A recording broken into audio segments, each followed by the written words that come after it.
할렐루야. 오늘도 삶의 현장에서 그리고 성전에서 예배하는 여러분들의 모든 삶에 하나님의 은혜가 함께 하시기를 주님의 이름으로 축복합니다. 우리 옆에 분과 한번 인사합시다. 만나서 반갑습니다. 자, 옆에 분을 보시고 앞뒤 좌우로 보시면서 당신은 꽃보다 아름답습니다. 시작. 당신은 꽃보다 아름답습니다. 참 민망하지만 사람이 참 꽃보다 아름다운 것은 말해 못하겠습니까? 여러분들은 세상에서 가장 소중하고 존귀하고 아름다운 줄 믿습니다. 제가 한 2주 정도 설교를 못하고 지난주부터 설교했는데 우리 성도들이 바뀌었어요. 아멘 하는 타입을 잊어버린 것 같아요. 어디에서 아멘 해야 할지 할까 말까. 할렐루야. 오늘 귀한 말씀을 통하여서 이 말씀이 살아있는 하나님의 말씀으로 여러분의 삶에 함께 하시기를 축복합니다. 이 사람은 누구나 먹는 것을 좋아합니다. 적게 먹든지 많이 먹든지 먹는 즐거움도 우리의 인생에서 굉장히 중요한 부분을 차지하고 있습니다. 우리나라 사람들의 특징 중 하나가 뭐냐면 먹어도 음식이 들어가는 놀란 장기 구조를 가지고 있습니다.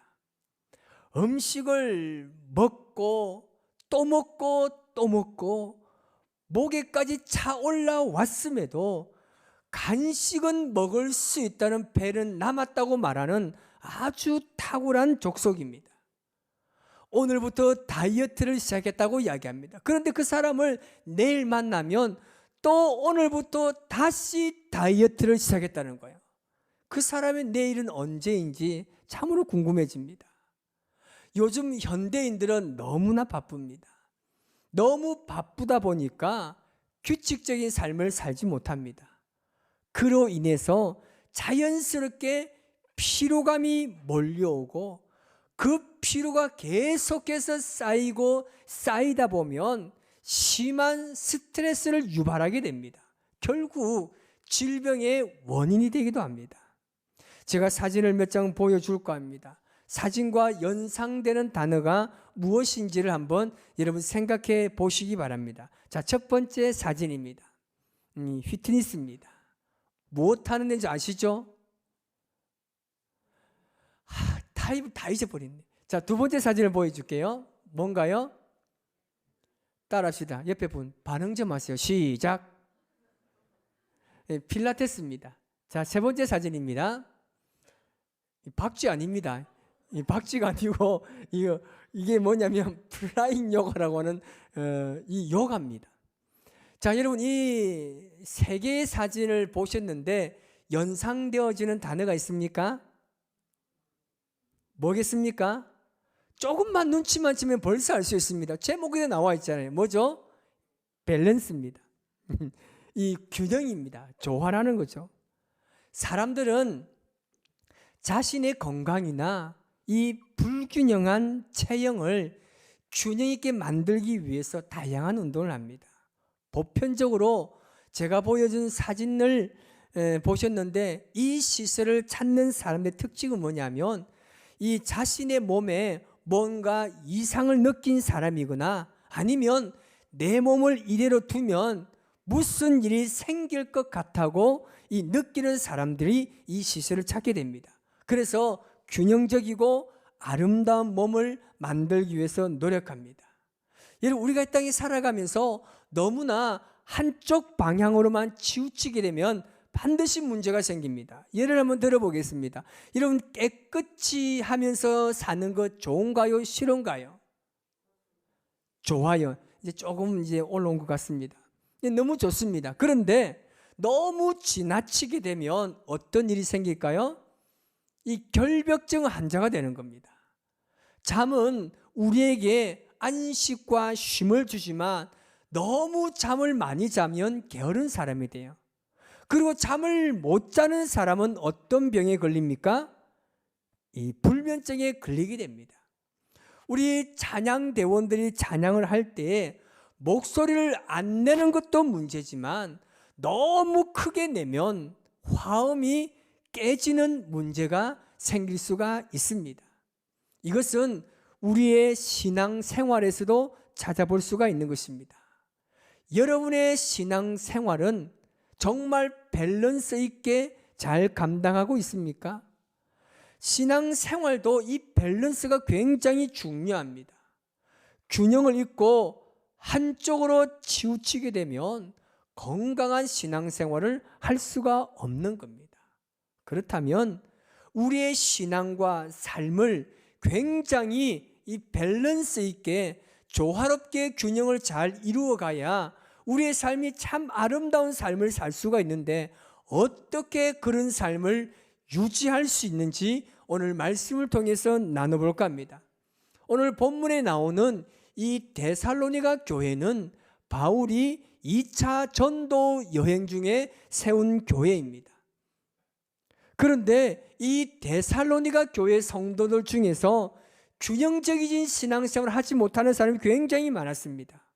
왜 균형적인 신앙생활을 하지 못했느냐면 그 이유가 바로 종말론에 관한 문제였습니다. 바울이 주님의 재림을 강조하는 편지를 데살로니가 교회 성도들에게 보냈습니다.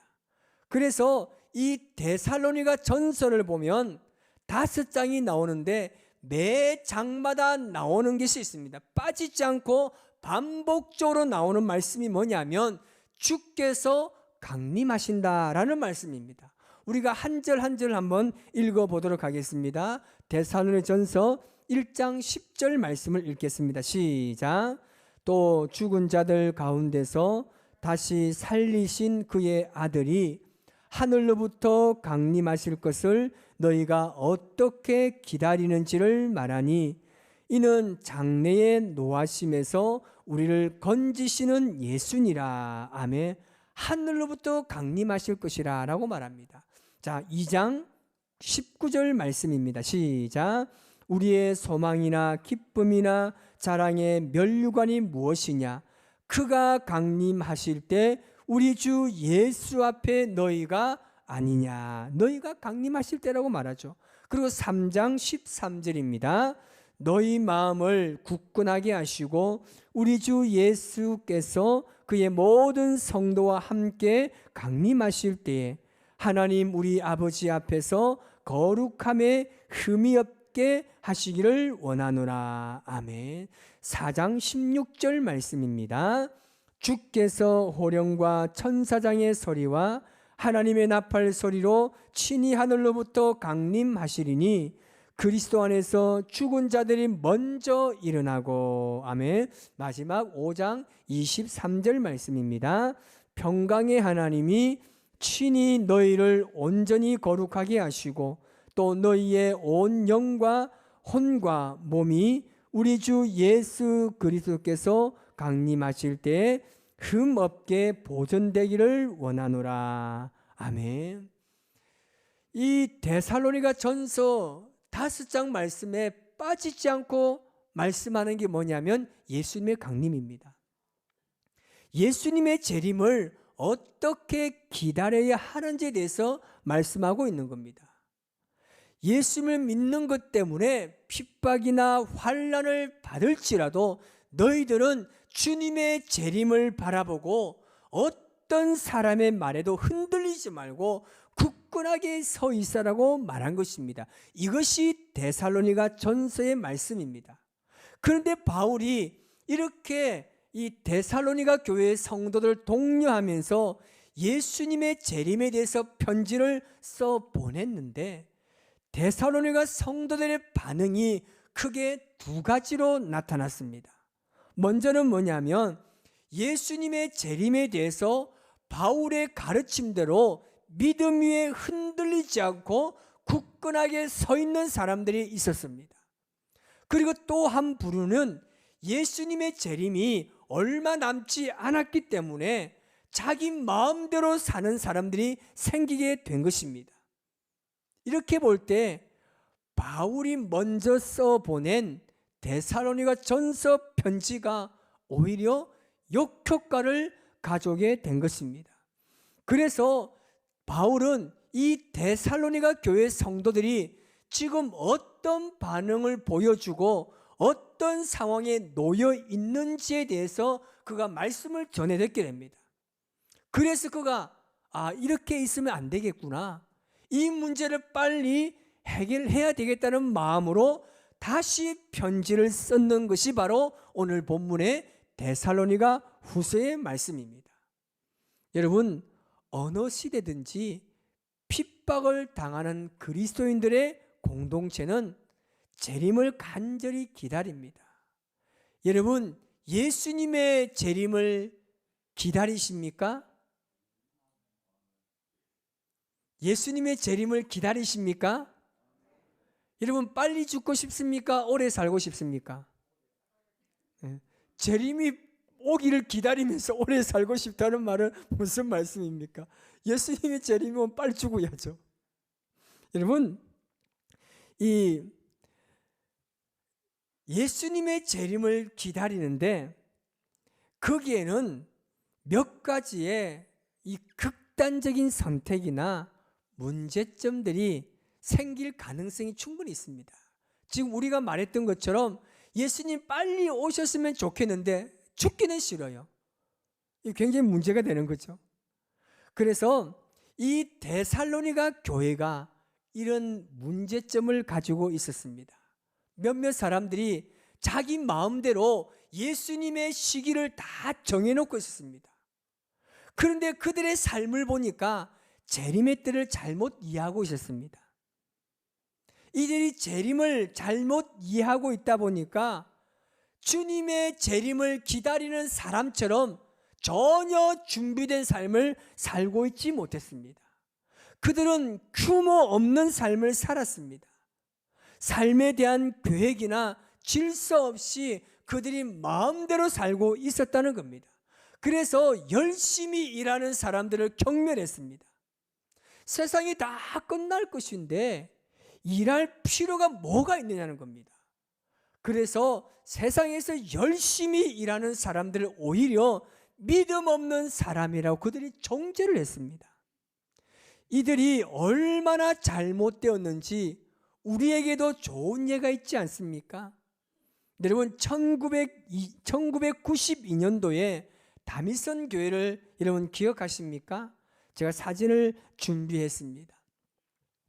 이 1992년 10월 28일 날 밤 12시에 예수님께서 재림하시고 세상은 휴거의 날을 맞이할 것이라고 전국을 떠들썩하게 만들었던 사건입니다. 제일 처음 사진을 보아서 알겠지만 정규 방송에서 생방송을 할 정도로 그 파장은 엄청났습니다. 그들은 가정을 돌보지 않았습니다. 그들이 살고 있는 집도 다 팔아버렸습니다. 학생들은 학교도 가지 않았어요. 사람들은 일하지도 않았습니다. 그러면서 그들이 하는 말은 뭡니까? 이제 예수님께서 1992년 10월 28일 그날 밤 12시에 임한다고 말하면서 사회적으로 굉장한 무리를 일으켰던 집단입니다. 그들의 신앙생활은 물론이요, 가정과 삶의 균형이 완전히 무너져 버렸습니다. 바울은 이러한 삶을 살고 있는 데살로니가 교회 성도들에게 너희들은 신앙을 좀 균형적으로, 그리고 삶도 그 신앙에 맞는 밸런스를 잘 유지하며 살라고 권면하고 있습니다. 오늘 본문 2절 말씀을 우리 다 같이 한번 읽어보겠습니다. 시작. 영어로나 또는 말로나 또는 우리에게서 받았다 하는 편지로나 주의 날이 이르렀다고 해서 쉽게 마음이 흔들리거나 두려워하거나 하지 말아야 한다는 것이라. 아멘. 예수님의 재림을 외치는 사람들로 인해서 큰 혼란이 생길지라도 너희는 절대 미혹되거나 유혹되지 말라고 권면하고 있습니다. 여러분, 우리 예수님께서는 반드시 다시 오십니다. 예수님께서는 반드시 다시 오십니다. 그 시기를 누가 하신다고 말씀하고 있습니까? 마태복음 24장 36절에 이렇게 말하고 있습니다. 시작. 그러나 그 날과 그 때는 아무도 모르나니 하늘의 천사들도 아들도 모르고 오직 아버지만 아시느니라. 아멘. 여러분, 이 광대한 우주와 지구상에 오직 하나님만이 재림의 날을 아신다는 사실을 반드시 기억하시기 바랍니다. 그래서 여러분, 그리스도인들은 세상 사람들보다 더 성실하게 살아야 합니다. 더 부지런해야 합니다. 더 정직해야 합니다. 다른 사람들보다 일찍이 일어나서 기도해야 될 줄 믿습니다. 아멘. 자신의 일에 최선을 다하는 것은 그 삶을 통하여서 그리스도를 증거하는 것이 되는 거죠. 사실 균형이라는 것도 그렇습니다. 너무 균형적인 삶을 살려고 하면 문제가 될 수도 있습니다. 시간을 잘 배정해서 건강하게 균형 잡힌 삶을 살려고 하는 순간 자신이 얼마나 무능한 존재인지를 깨닫게 되는 것입니다. 왜냐하면 우리 인간은 그런 능력이 없는 존재이기 때문입니다. 가장 적극적이고 균형 잡힌 삶이라는 것은 그 모양대로 성령의 인도하심에 맡겨야 합니다. 그래서 가장 균형 잡힌 삶은 지금 자신에게 주어진 삶에 최선을 다하는 것입니다. 예를 들어 보겠습니다. 남자들은 가정을 위해서 최선을 다해서 일을 합니다. 일하다 보면 어떤 문제가 발생합니까? 가정에 소홀해질 수 있습니다. 가정을 위해서 일한다고 하지만 그로 인해서 가정에 소홀해질 가능성이 충분히 있다는 거죠. 그럼 어떻게 되겠습니까?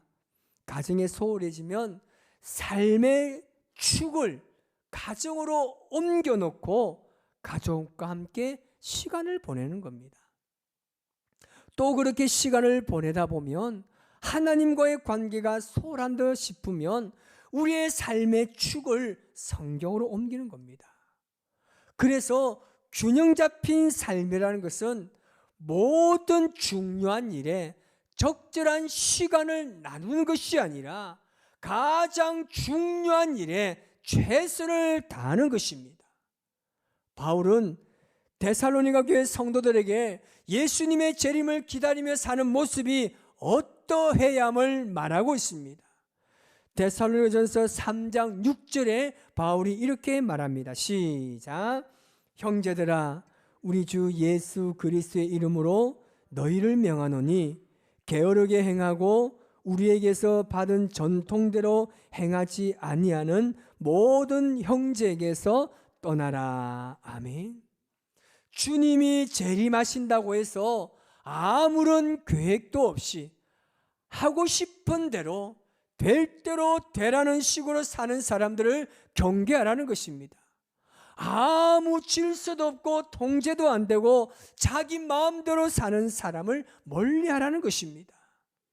주님께서 재림하신다고 믿는다라면 여러분, 정상적으로 결혼도 하고 가정도 꾸리고 사업도 하고 직장도 다니고 공부도 열심히 하고 지금 여기에서, 아멘, 따라합시다. 지금 여기에서,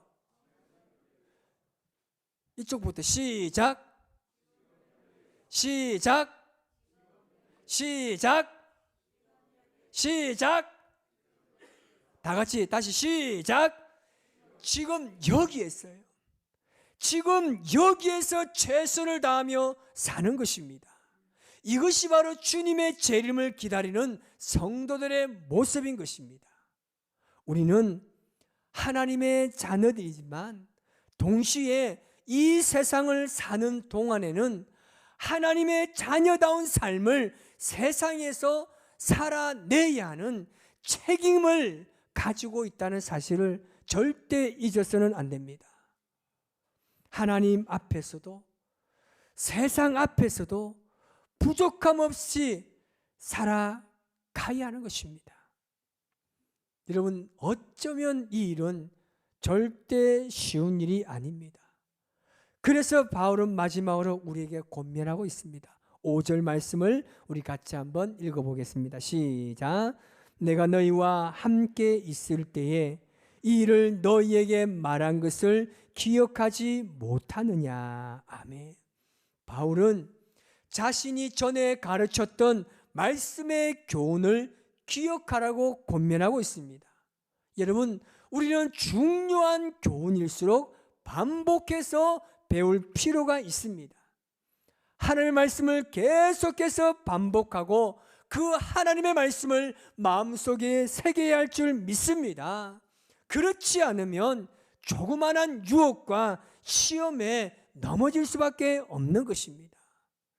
여러분, 세상을 향해서 나아갈 때 성전을 떠나는 그 모습 그대로 나아가시기 바랍니다.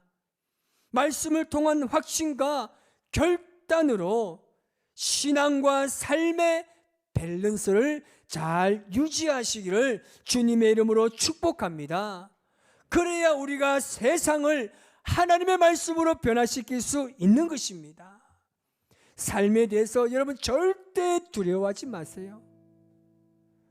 나에게 찾아오셔서 말씀하셨고 말씀하신 하나님께서 영원한 생명으로 인도함을 오늘 우리가 믿음으로 고백하며 승리하는 삶을 살아야 합니다. 여러분, 오늘 여러분 마음속에 이것을 확정하며 나아가시기 바랍니다. 여러분은 하나님의 자녀들입니다. 하나님의 자녀다운 삶을 세상에 살아가야 할 책임이 있습니다. 무엇을 하든지 예수님을 믿는 하나님의 자녀다운 삶을 사시기 바랍니다. 여러분의 삶의 현장에서 그리고 가정에서 누구를 만나든지 간에 나는 하나님의 자녀다. 절대 잊지 마시기 바랍니다. 나를 위해서 십자가를 지시고 고통당하신 그 예수님의 사랑과 헌신을 헛되이 여기지 마시기 바랍니다. 우리 모두는 하나님의 자녀입니다. 이 세상에 하나님의 자녀로 살아가는 여러분 모두에게 하나님의 긍휼과 자비가 함께 하시기를 바랍니다.